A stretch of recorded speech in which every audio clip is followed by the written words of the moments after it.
আমি আলুটাকে আগে ভেজে নিচ্ছি।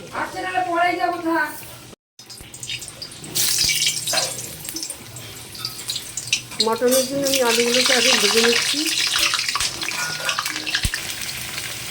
এর মধ্যে দিয়ে দিলাম আমি এরকম 1 চামচি নুন, আর দিয়ে দেবো হলুদ গুঁড়ো।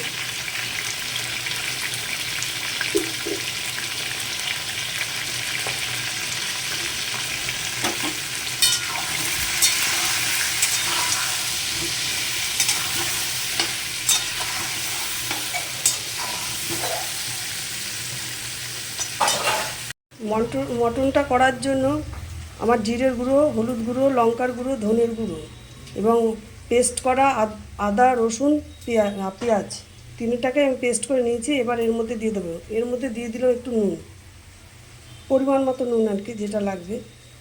দিয়ে ভালো করে মেখে আমি 15-20 মিনিটের জন্য রেখে দেবো।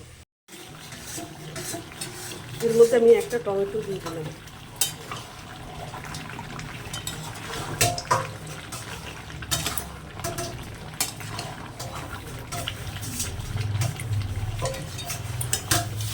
মটনের মধ্যে দেওয়ার জন্য আমি গরম জল করে রেখেছি। মাংসটা আমার কষে গেছে। এবার আমি কড়াইতে ঢেলে দিয়েছি। এই কড়াইয়ের মধ্যে জল দিয়ে দিয়েছি। এবার আমি প্রেশারের মধ্যে সিটি দিয়ে আবার কড়াইতে ঢেলে দেবো।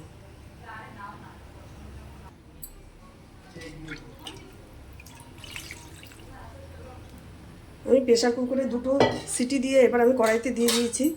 এবার এটা একটু হলে গরম মশলা দিয়ে আমি নামিয়ে দেবো। এর মধ্যে আমি গরম মশলাটা দিয়ে দিচ্ছি।